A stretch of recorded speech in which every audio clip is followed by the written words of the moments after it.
Good morning, New Brunswick, and welcome to the New Brunswick Today Show for today, Tuesday, December 6th. I'm Charlie Cradaville.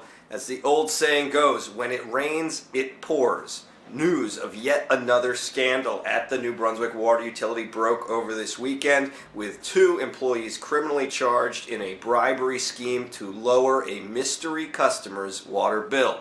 Plus, tensions between a community and its elected leaders in Milltown after 3 homes. The drinking water there was found to have lead above the action level. The public wants to know why they weren't told back in June when those test results first came in. We'll have more on both of these stories on this episode of the New Brunswick Today Show. We've also got a very special guest joining us today, Bill Brennan. You might remember him. He's the retired firefighter and activist who filed an official misconduct complaint against Governor Chris Christie. That's a complaint that would send the governor to jail for at least 5 years if he's found guilty. And Brennan just announced yesterday that he himself is running for governor, seeking the Democratic Party nomination in the June 2017 primary. So he'll be joining us for his first sit-down interview since that big announcement. We're looking forward to getting to know him a little bit better today. So please stay tuned for that interview. And also, please do us a big favor. Share this live streaming video with your friends right now so they too can watch the show today. It is 35 degrees this morning here in downtown New Brunswick. The high today is 47 and the low tonight is going to be 39 according to weather.com. Like I said, our top story today, the New Jersey Attorney General's office isn't done with New Brunswick's embattled water utility just yet. This time last year, they were announcing that the city's former treatment plant operator had pled guilty to public corruption, admitting that he covered up problems with the water that was supplied to the people here in New Brunswick, as well as Milltown and parts of Franklin Township. This year, another scandal has rocked the utility. 2 more longtime employees of that water utility, Joseph DeBonis and William Ortiz, both face criminal charges of official misconduct. Ortiz is also charged with bribery, while DeBonis is also accused of tampering with public records. Authorities say that DeBonis helped to reduce someone's water bill in exchange for a $2,000 bribe from Ortiz. But it's still not clear if the 2 men were actually arrested or if a judge set bail. It's also not clear who that mystery customer of the New Brunswick water utility is. Whoever they were, they must use a lot of water. If a $2,000 bribe would be involved in lowering their water bill, the bill must be much more. The new scandal's not Joseph DeBonis' first brush with law enforcement. We discovered this over the weekend. He's a prominent poker player who appears to have participated in the World Series of Poker. And DeBonis was actually arrested in 1999 on Staten Island and charged with promoting gambling. We're not sure what the disposition of that charge was. The mayor's office announced his suspension and William Ortiz's suspension on December 3rd, Saturday morning, and they indicated that the suspensions were the result of a criminal investigation involving both city police and the New Jersey Division of Criminal Justice, which is part of the AG's office. Now, the 2 men accused in this new scandal join a city firefighter and 2 sanitation workers on the list of city employees currently suspended without pay. They also became at least the 4th and 5th water utility employees to be suspended from work since 2013. That same time period also saw a costly and controversial privatization effort at the water utility, as well as numerous water quality violations and 4 different water directors, including 7-term Mayor James Cahill, who served 2 stints in an acting capacity. Now, an inside source told New Brunswick Today that both of the defendants in this new scandal had previously worked together, perhaps using city vehicles on city time to tear down the political signs of Cahill's opponents throughout the city and then dispose of them in previous elections. But DeBonis and Ortiz, both of whom have relatives on the city police force, were not incarcerated at the county's jail, according to the facility's records department. DeBonis was the clerk who often manned the front desk there at the water utilities office in the basement of City Hall. He's been with the city since 1994. His salary is reportedly $42,108 per year. In 1996, his brother was hired by the New Brunswick Police Department, the same agency that declined to really answer any questions about this scandal as the story broke. Detective Michael DeBonis plays a key role at the NBPD, where he manages the department's extra duty assignments. Those are jobs where you might see officers working at a construction site or something like that, where they're paid by a private entity and not the city. Now, William Ortiz has even more family members in city government. He's the last of at least 4 brothers to be hired in local or county government here, including Benito Ortiz, an elected Board of Education member, first appointed to that position by Mayor John Lynch, former Mayor John Lynch, a convicted felon. Benito Ortiz previously worked at the Middlesex County Board of Social Services. Another brother of William Ortiz is Victor Ortiz, the New Brunswick Fire Department inspector. He's also a landlord who has a history of fiercely campaigning for Mayor Cahill and using sometimes intimidating tactics that bend or break election laws. Victor Ortiz was rumored to be a target in the FBI's investigation of Mayor Cahill's 2010 re-election. Victor Ortiz and former Chief Housing Inspector Michael Mahoney have also been accused of strong-arming homeowners, aggressively fining many for alleged violations of the city's housing codes in some places, while slum conditions were allowed to persist in others. Mahoney's government career was ended by a state law enforcement takedown in 2013, where he was charged with cocaine possession. Mahoney was able to avoid jail after agreeing to cooperate with the prosecution of his cocaine supplier, and he resigned from the city job and agreed never to hold public office again. Now, though he is listed as a pumping station repairer, William Ortiz's position mostly involves maintaining thousands of water meters. Another brother of his, Carlos Ortiz, has been with the water utility since 1986, and he currently holds the title of Senior Water Repairer, according to public records. Now, the criminal case currently unfolding is also not the first state investigation into this water utility, not even by a long shot. Both William Ortiz and Joseph DeBonis had been hired under the tenure of former water utility director Sean Maloney, a key ally of Cahill, whose suicide in 2007 shocked the city. Maloney apparently shot himself hours after learning he may have been a target in a federal corruption investigation. Now, years later, Edward O'Rourke, the man who ran the treatment plant for decades, pleaded guilty to that public corruption charge, and he was sent to state prison, where he is right now after a years-long cover-up scandal. It's still not clear how far back these schemes go at the water utility, but investigators examined records in that case between 2010 and 2013, and they found, among other violations, at least 6 times that the public should have been notified not to consume the drinking water without boiling it first. Now, the nature of the cover-up means that the magnitude and impact of those repeated water quality violations can never really be measured. But we thought something was interesting. We looked at political donations. Mahoney and O'Rourke have one thing in common. They both donated to Mayor Cahill's political campaigns. So did Joseph DeBonis' brother, Detective Michael DeBonis. So did William Ortiz. So did Victor Ortiz. So check out NewBrunswickToday.com later, when we will have a full story on this unfolding scandal. But like we said, when it rains, it pours. This is not the only unfolding water scandal right now. Last night we were in Milltown, where there was a public meeting held, and quite a lot of people came out, including TV cameras from Channel 7 and Channel 12. New Brunswick Today was there. We got the meeting on video, and we'll be sharing that with you in just a moment. What happened was they found lead at 3 different homes out of the 20 that they tested in Milltown. That lead, they say, came from pipes or fixtures in the houses themselves, but nevertheless, that is a violation. That is higher than the amount that's allowed, and so as a result, they had to do public notification.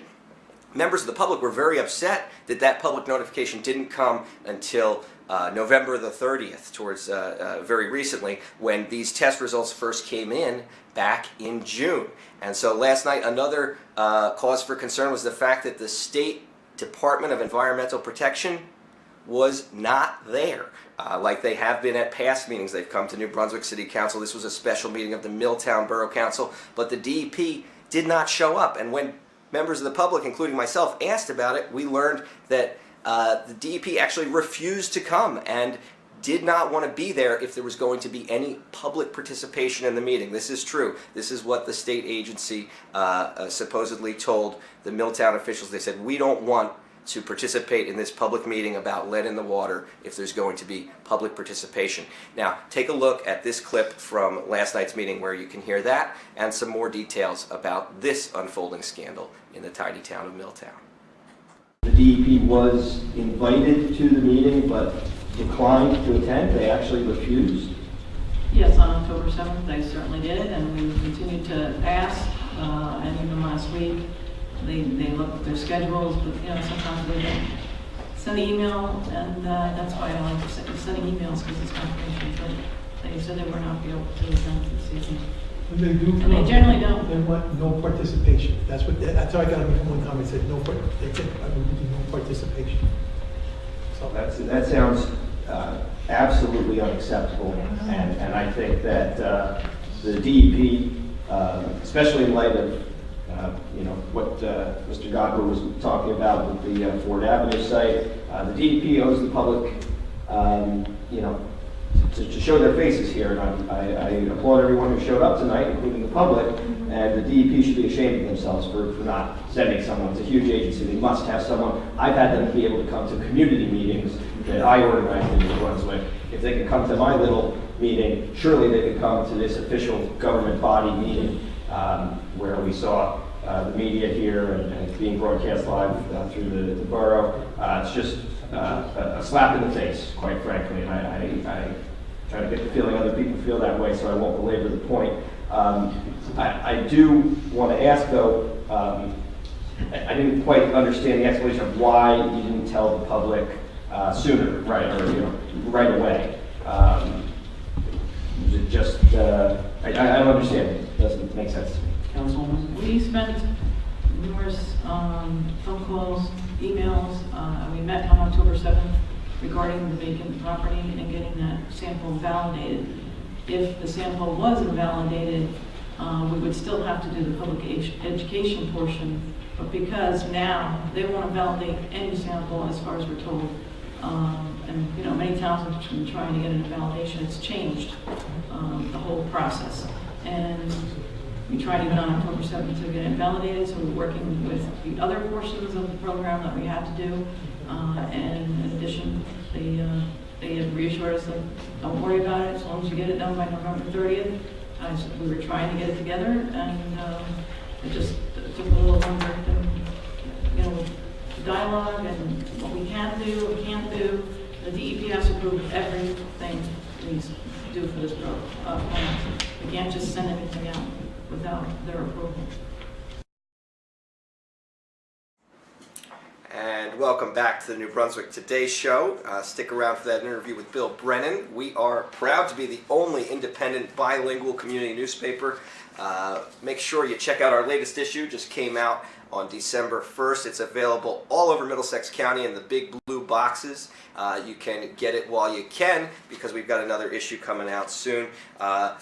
Now, the best way to get New Brunswick Today is actually to have it sent directly to your house or business by becoming a sustaining member online at members.newbrunswicktoday.com.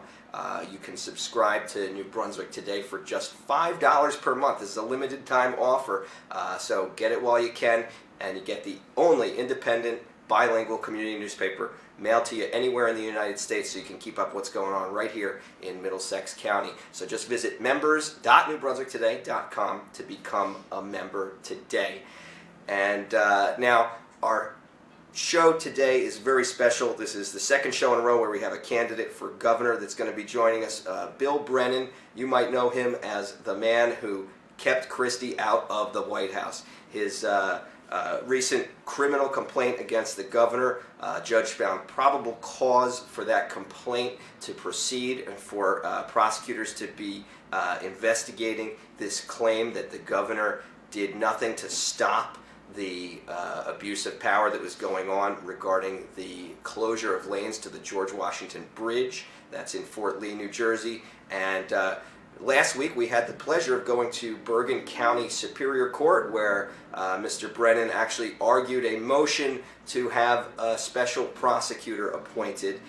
Unfortunately, it was denied, the motion, but Mr. Brennan really held his own up against some very powerful forces. The governor had his lawyer there, the attorney general and the Bergen County Prosecutor's Office also had their lawyers teaming up, ganging up, fighting against Bill Brennan's request to have a special prosecutor investigate Governor Christie. And even though there won't be a special prosecutor at this point, the criminal complaint still proceeds, and Governor Christie's actually due in court on January 11th, I believe. So we're going to keep following this story, but today we're going to talk to Bill Brennan about why he does what he does, why he filed a complaint against the governor, and why he wants to be the next governor and succeed Chris Christie. And while we bring Mr. Brennan into the studio, please enjoy this video. This is one of the few times I've gotten to ask our criminal governor a question, Chris Christie.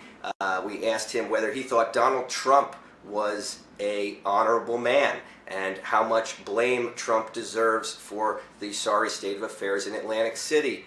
Here is how that went. Where are you from? I'm Charlie Pratt of Brunswick. Okay. New face in the crowd.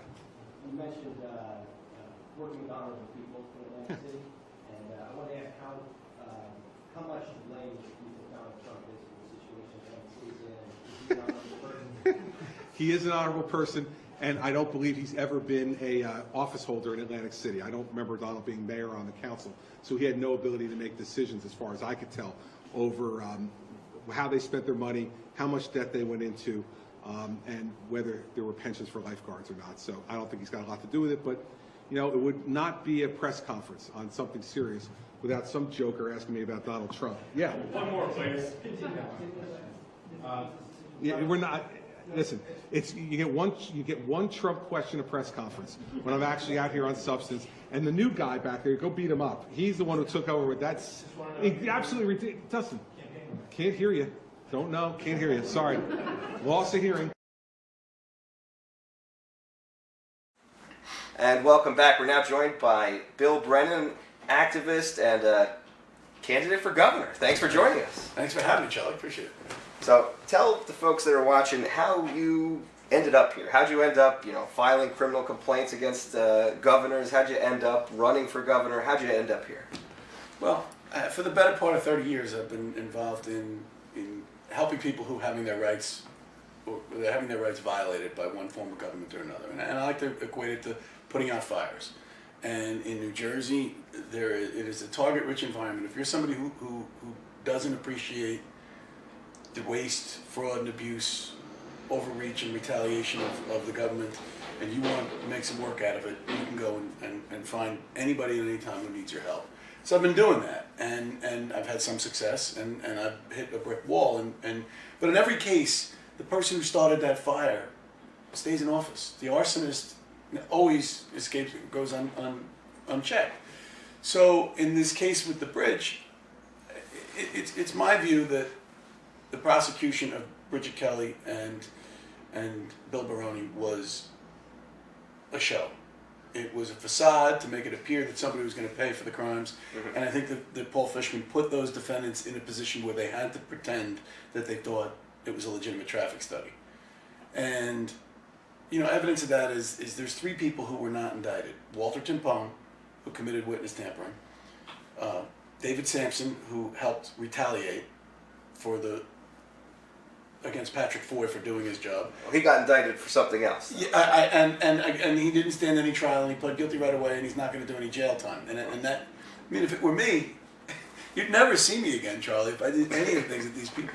Walter Timpone got a big promotion. He got put on the Supreme Court. Walter Timpone was rewarded with a Supreme Court appointment, and I would love to. I don't know how much time we have, but I would love to tell you the history of Walter Timpone at some point. But Chris Christie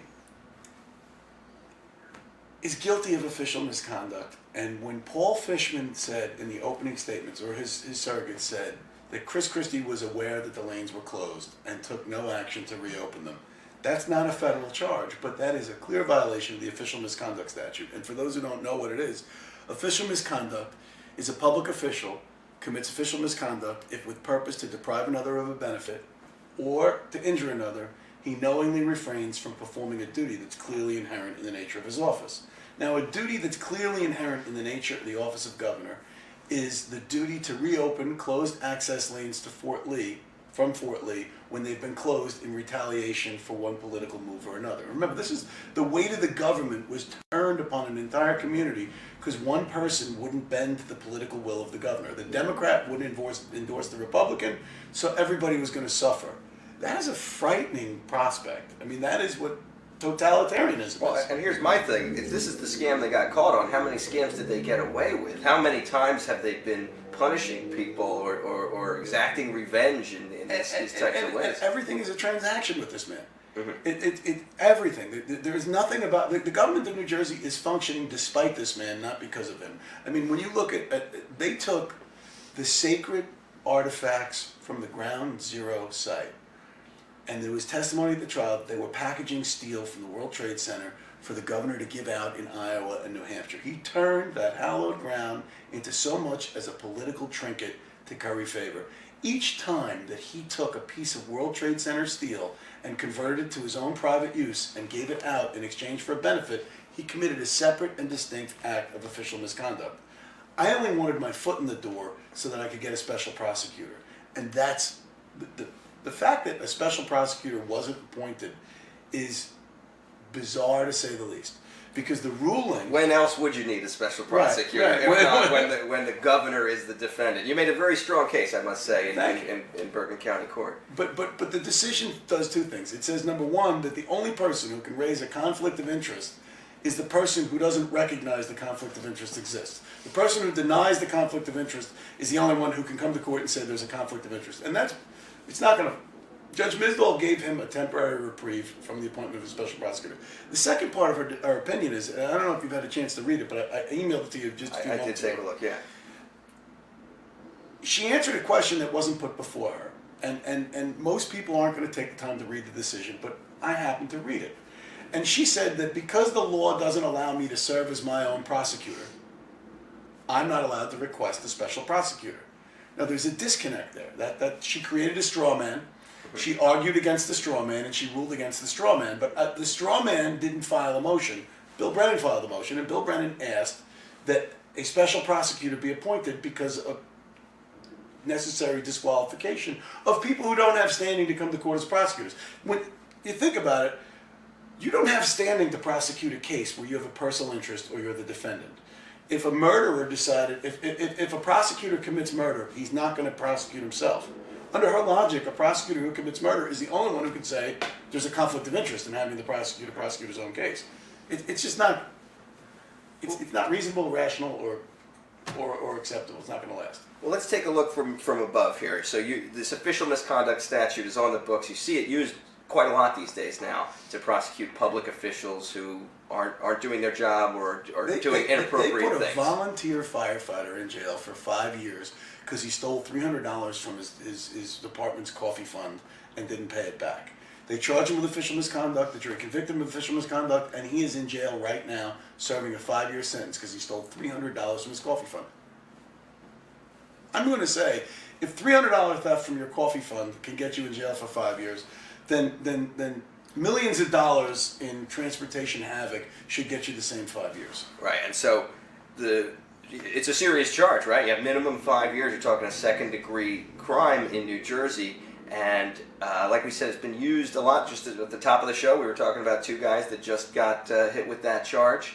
Now, you kind of exposed that the governor was vulnerable to this type of a charge, and what do you think it says about the criminal justice system that you were the one that had to bring this complaint and not the AG or a Bergen County prosecutor. You said this is the most serious crime in the history of Bergen County in the past 20 years, and you are the one bringing the complaint. What does that say about our justice system if you've got to step up and do If I had it? to use one word, compromised. The system is compromised. Remember, Chris Christie, he's used the U.S. Attorney's Office as a hiring hall for everybody in the Attorney General's office. So even if you didn't happen to overlap with Chris Christie, everybody in the Christie administration came from that office. His connections are deep and abiding in the office of Paul Fishman. He has more loyalists in Paul Fishman's office than Paul Fishman has. Just look, the Bergen County prosecutor, who he finally got around to replacing, came from the U.S. Attorney's Office. The Christopher Perino was his chief counsel before he served as Attorney General. He conflicts himself. He surrounds himself with this construct of people that immunize him. But his flaw is he has direct control over everybody.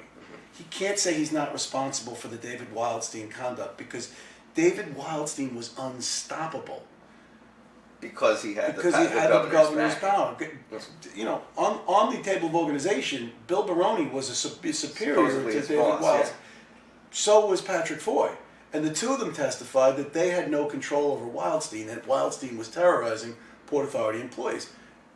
When somebody can terrorize a Port Authority employee, a public employee, with impunity because the governor has so empowered him, you're not living in a free society. You're living in a totalitarian state. And it sounds outlandish to say something like that, but look at the definitions, what the words mean. Somebody is beyond the reach of law. Somebody can get away with anything he wants. Wildstein could do whatever he wanted until he went too far. And even then, he cut a deal. He's going to do less than the 5 years that the governor is going to do because John Molinelli was willfully indifferent to what went on in Bergen County, and because Gerber Graywall is also willfully indifferent to what went on in Bergen County. So yeah, you are very familiar with Bergen County, right? Now, I thought it was a fascinating story. You brought criminal complaints against a prosecutor. Yes, in Bergen County. Explain that case with the sports memorabilia. How'd you come upon that, and what motivated you to file a criminal complaint against a prosecutor? Well, it was John Molinelli did this, and it's a bizarre story. I hope we have time for this, but John Molinelli's office confiscated a bunch of counterfeit baseball memorabilia. It was a separate case of a pharmacist who had done something illegal with prescriptions, and he was hiding his ill-gotten gains with this sports. He was laundering his money through the purchase and sale of sports memorabilia. So, before the seizure of those assets, another company had already set up to conduct an auction of a sportsman. So they went to this defendant's house and they went through all of the memorabilia and they took what was of value and what was not counterfeit, and they had set it up for an auction. John Molinelli then said, no, I'm going to have my company conduct the auction, and tried to sue that company and seize that company's work and do it. That company said, no, we have a contract, and by the way, all the stuff that you have remaining at the property, that's all counterfeit. It was from this Operation Big League case. It's all counterfeit. It's not bogus. We didn't take anything of value. Ultimately, Molinelli loses. He doesn't get to conduct that auction, but he holds on to this counterfeit for 3 years. And then he goes and hires Drew Max, the handwriting analyst from Pawn Stars out in Las Vegas. And what's interesting is he didn't mail any of this stuff to him. He didn't wire anything to this stuff to him. He went personally. He took a trip. He took a trip to Las Vegas and hired, and for those of you who don't know, if you do anything by mail or do anything by fax or do anything by phone, it's mail fraud or wire fraud. And the prosecutor took a personal trip to Las Vegas to retain the services of Drew Max. Drew Max then authenticated all of this counterfeit. And John Molinelli auctioned counterfeit off. He didn't disclose to anybody that a reputable sports memorabilia dealer had told him it was counterfeit. He used the imprimatur of the Office of the County Prosecutor and a handwriting analyst who is not well regarded in the sports memorabilia industry to authenticate counterfeit. And he sold the counterfeit and put counterfeit in the stream of commerce. Individuals found out they bought counterfeit from Right, John people got Molinelli. burned. They bought baseball cards or something that's signed and it was phony. Molinelli did the jersey, I'm the boss. Well, I was interested in what was in writing, and what was in writing was a contract with Drew Max. It was a $10,000 contract, and in order to spend more than $5,600, you need at least 3 competitive price quotes. Well, Frank Puccio wrote up a statement saying that he couldn't get 3 quotes because this one refused to do it unless he could conduct the auction. This one refused to do it for another reason, and this one wasn't available. That was all lies. The one that he claimed refused to do it because the value of the merchandise wasn't sufficient for him, I called him on the phone. He said that cast aspersions upon my character and integrity. I don't evaluate things based upon the value. I evaluate things based on my time. That is an entire, complete, and utter fraud of a lie. I never said that. I would have been happy to do it. I was never given the opportunity to do the work that Drew Max has done. So there was a cover-up. They got caught and they were making up lies to. But the crime of making a false statement in connection with a public bid, and this was a 3-page memorandum of all the reasons why he couldn't get 3 competitive quotes when he had ample opportunity to get 3 quotes.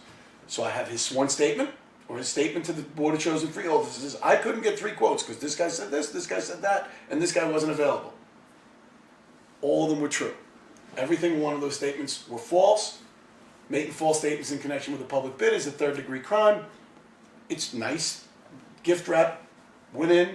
Right. In so Bergen you County, filed the complaint I yourself. filed a complaint for making false statements against a public bid. Because when a prosecutor is making false statements in connection with a public bid to give a sham artist, a scam artist, $10,000 to authenticate counterfeit so you can sell counterfeit to unsuspecting people, the government has gone off the rails. There's a problem here. This is not normal. Prosecutors are not baseball card salesmen, and they don't hire Drew Max from Las Vegas, and they don't lie in order to get a $10,000 contract for them. Decent people don't find themselves entangled in this. But this is the mindset of cheap hustlers. And we've got cheap hustlers running our government right now. So, probable cause was found. Right. Same judges. Same judge found probable cause. That same judge found me guilty of trespassing in an open public council meeting, so he's not favoring me. Okay. There's no question about that. But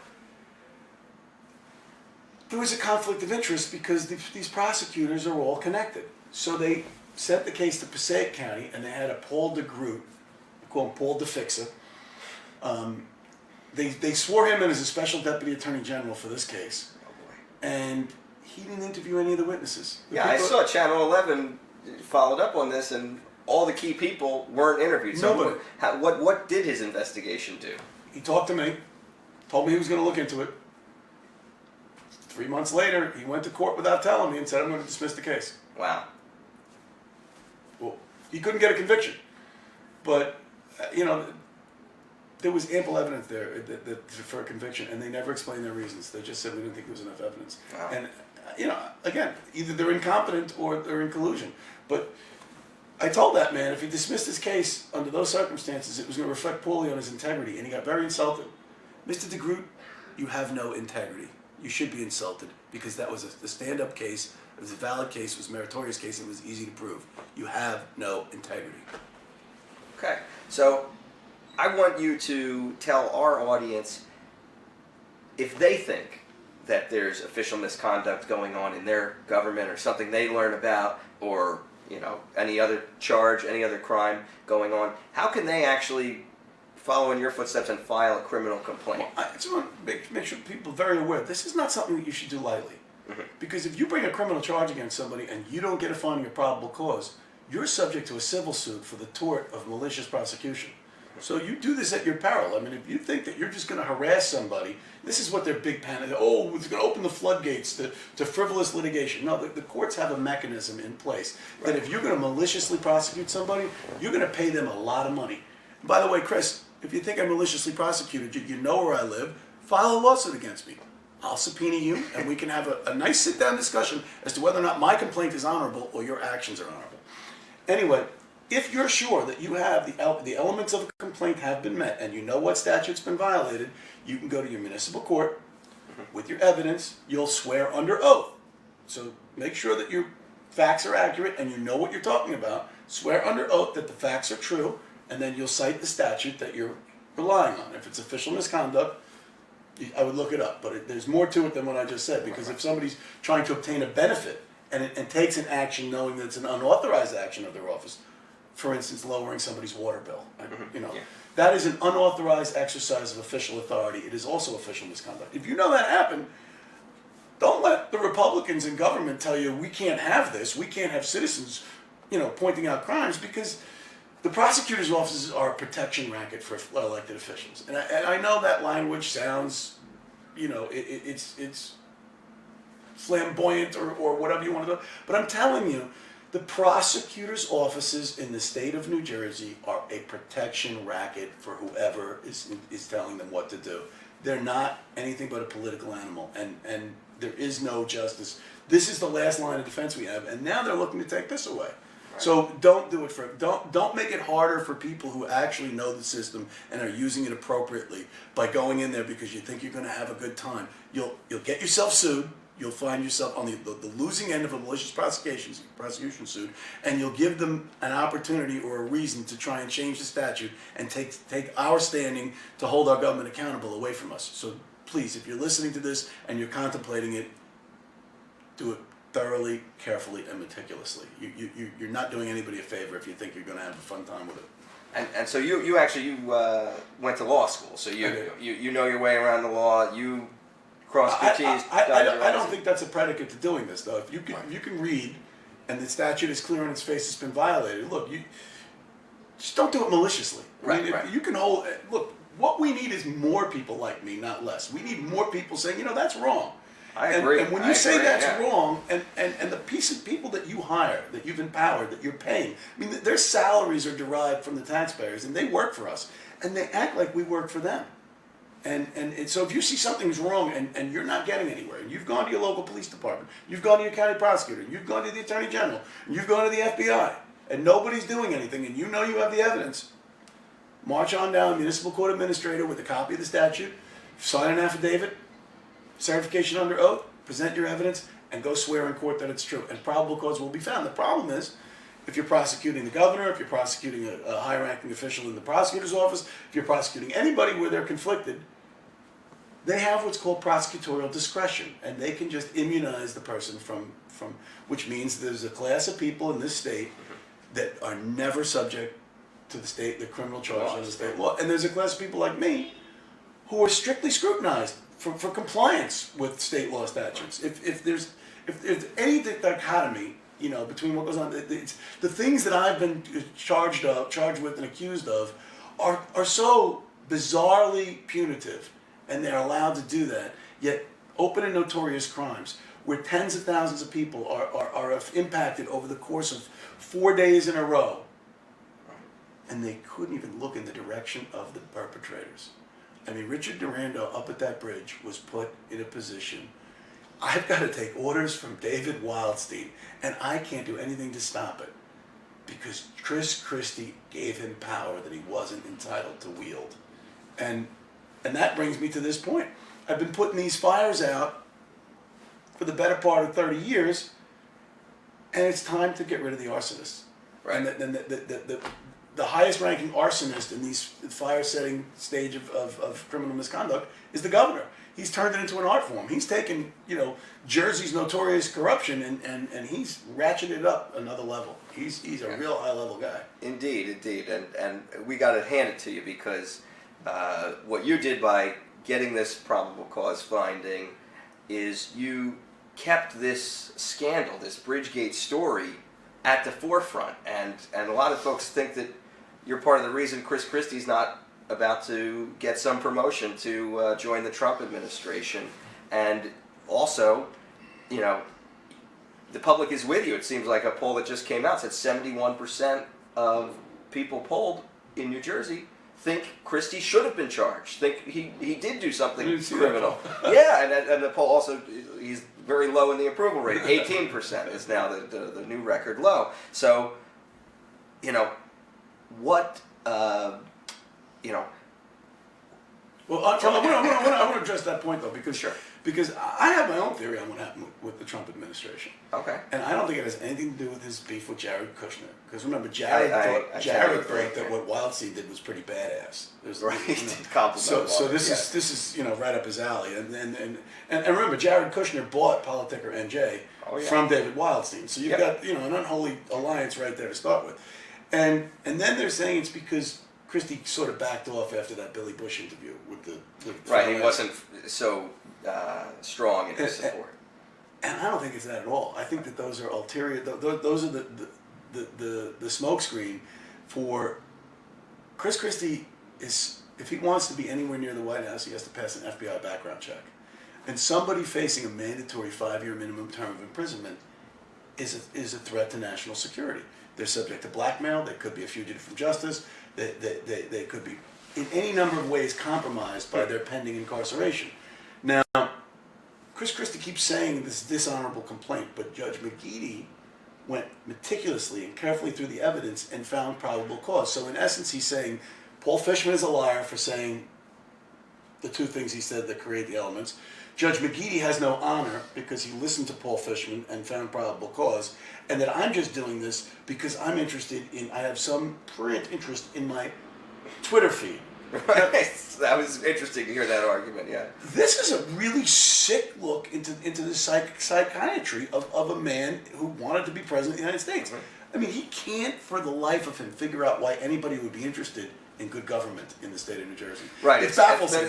It's like we've got to assign a motive to him because nobody just does this because they want the government to operate efficiently and fairly. People say the same thing about me sometimes. They can't figure out why somebody cares. Yeah, you know, why somebody. And I think that our time is coming as people who care, because one of the problems that you have is people are inherently loyal to their friends.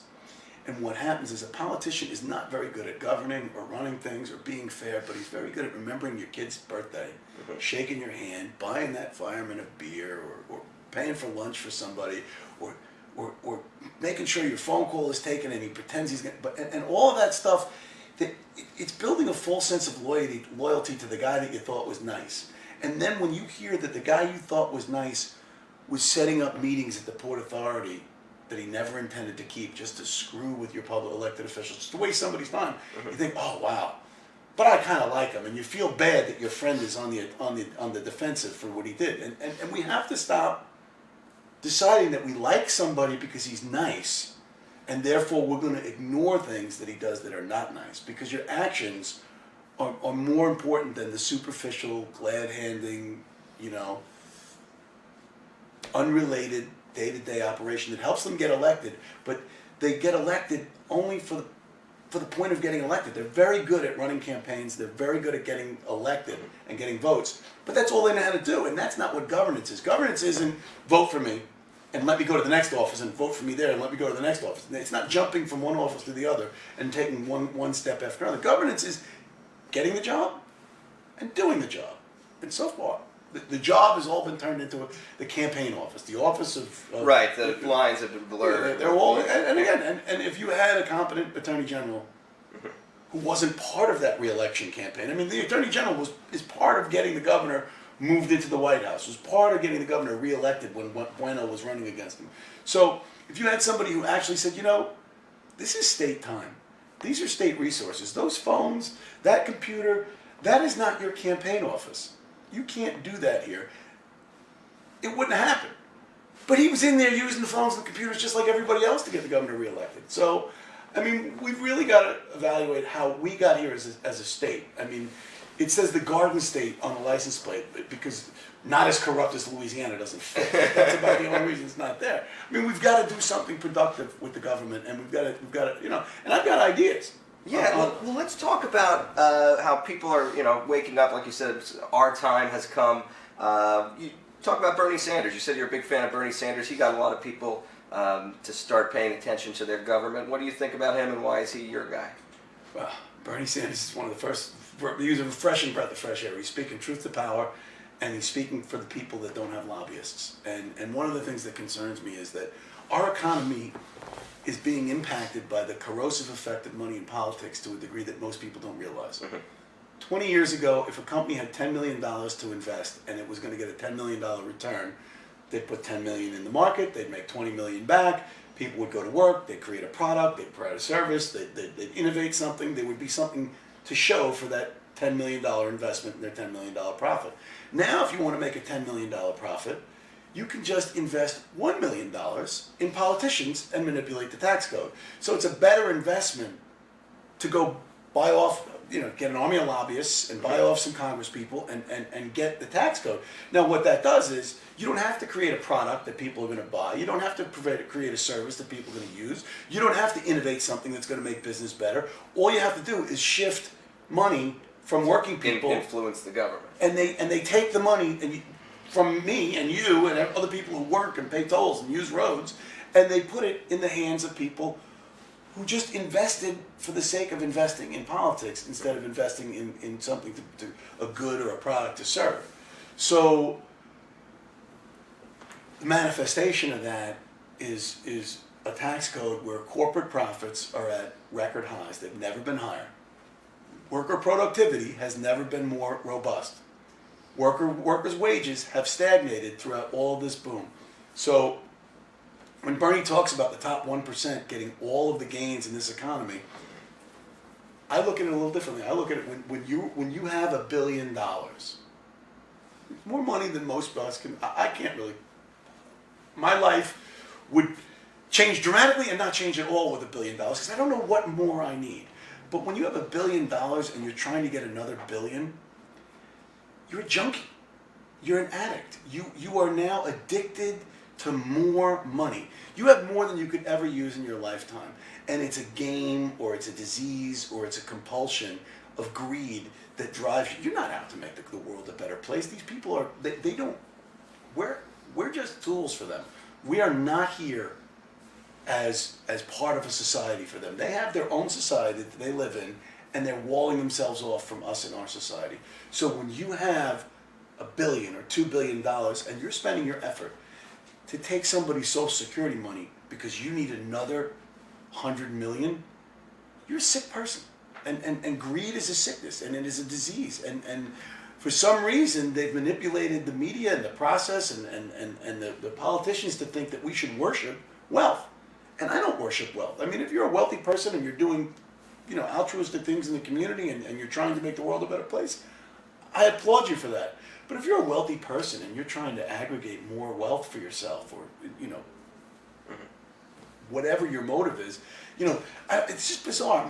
My motives in demanding good government are somehow dishonorable, but I should trust their motive for getting another $1 billion as the American way. And I don't think that's the American way. I think the American way is a solid middle class, decent work, decent roads, decent schools, decent fire and police protection, and a way of life where people don't have to rent their basement out to strangers because we're in this new gig economy and there's just not enough to go around. So let's talk about, you announced yesterday you're throwing your hat into the ring. You want to run for governor. You want the Democrat Party nomination.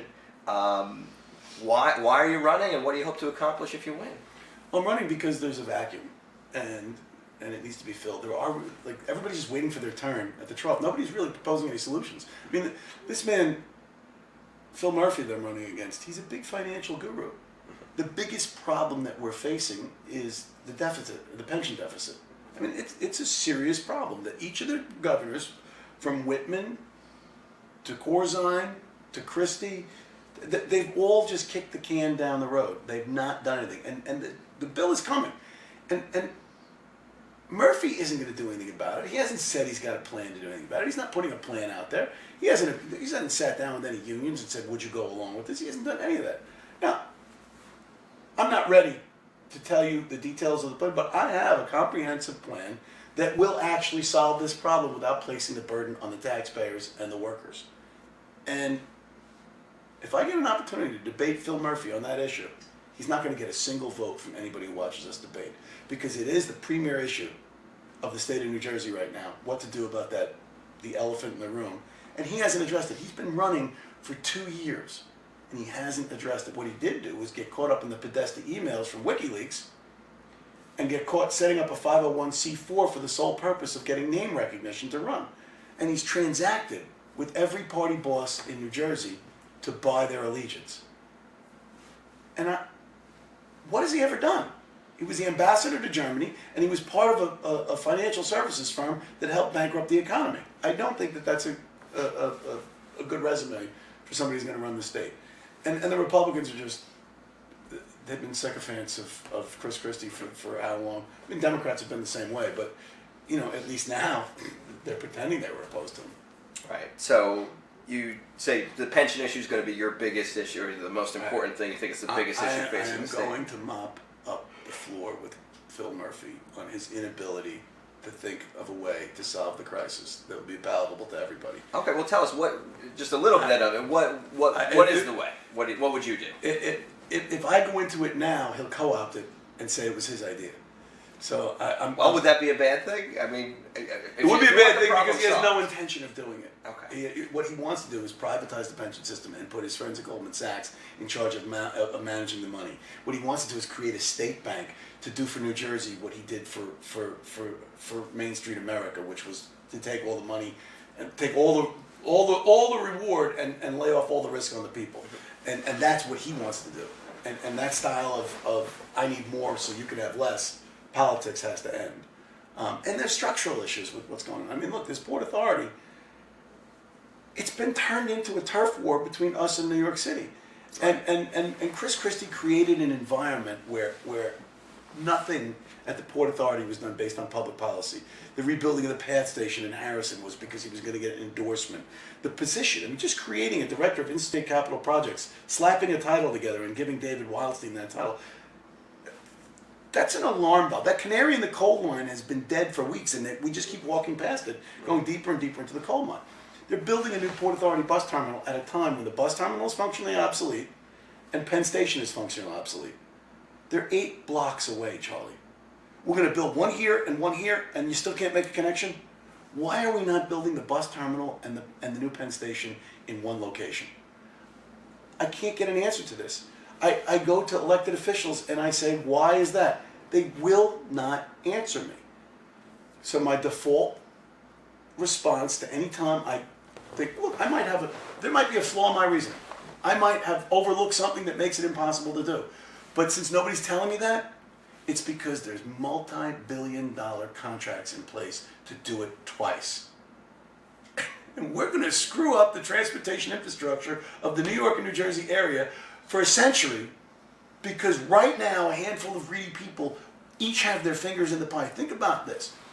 If we build one bus terminal in one location, the Port Authority alone is responsible for the entire construction cost. If we build one facility that houses New Jersey Transit, Amtrak, New York City Subway, Port Authority Bus Terminal, we've got 5 different agencies that can contribute to the construction. And there's already viaducts that go almost directly from Penn Station into the Lincoln Tunnel right now. It wouldn't take much to make those viaducts the bus lanes. So buses can move 8 blocks through New York City in a viaduct and sit right on top of a Penn Station. But they're not doing it.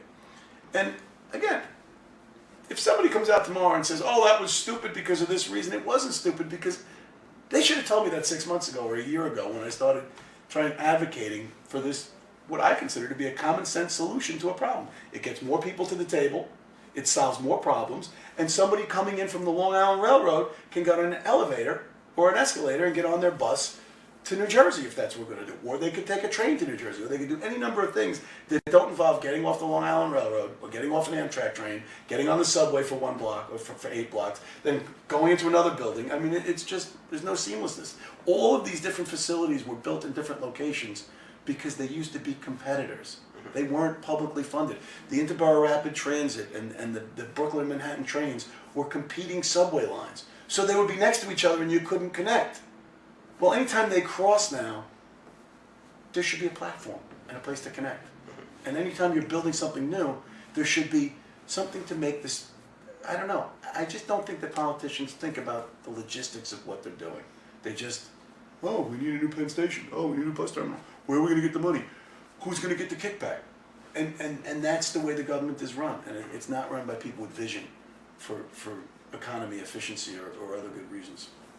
Okay, well, last question I want to ask. You've run for stuff before, I think council, and want to ask what you learned from doing that, and why you think this time is your time to win. Well, in the times that I've run before, I live in a heavily Republican district. I live in the 40th legislative district, which is considered a safe district. Sure, and, sure. And you ran for assembly? assemblyman there, and I live in Wayne, New Jersey. There are no Democrats on the town council in Wayne, New Jersey. So, well, what happens is when you're in a situation like that and no Democrat runs, then nobody shows up and none of the issues get heard. That's what I said. The only thing worse than the two-party system is the one-party system. And Got that I here. felt that if it wasn't me and there was going to be a blank spot on the ballot, then nobody would be running, and we're basically ceding control to them. And look, I lost by a tremendous margin, and I expected to, but I made those candidates in those elections talk about serious issues. And when you're a candidate and you can control the narrative as to what gets discussed, it's not this TMZ nonsense. It's conflicts of interest. It's fraud. It's waste. It's abuse. It's retaliation. It's inefficiency. It's things of substance. And in this case, I think that the election of Donald Trump has made it very clear that people have now reached the tipping point. They don't care who you are. If you're an establishment insider and you haven't been fighting to clean up the corruption, you're out. I mean, I don't agree with Donald Trump, but I do agree that the swamp needs to be drained. He didn't drain the swamp. He just swapped out the swamp monsters, and that's look. The people that were sold on him because he told them what they wanted to hear are going to be disappointed. I'm not rooting for him to fail. I'm rooting for him. He says he wants to build the infrastructure of this country again. I'm with him. I think the infrastructure needs to be rebuilt. He says he wants to take the money out of politics. Put a Supreme Court together that's going to overturn Citizens United. But don't think because in one district or another you can't win, you shouldn't have a candidate up there. And in this case, there are no viable candidates for governor. If it's not me, we're just irrelevant as voters, because government sacks is not. I mean, we've already got the Treasury Secretary who's been appointed from Goldman Sachs. We had John Corzine from Goldman Sachs. At what point do we stop thinking that Lucy's not going to pull the football back when we go to kick it, like on Charlie Brown? I mean, sooner or later you've got to realize that repeating the same behavior over and over and expecting a different result is insanity. And it hasn't worked. It hasn't worked once. So this time, it's time for it to work. Well, Bill, we wish you luck with the campaign. Keep watching the New Brunswick Today show. We're going to have more interviews with gubernatorial candidates and really a lot of exciting stuff for 2017. So thanks for watching. Make sure you pick up the copy of our new issue, available now, and sign up to become a member at members.newbrunswicktoday.com. Bill, thank you so much. Thanks for having me. Best Appreciate of it. luck. Thanks.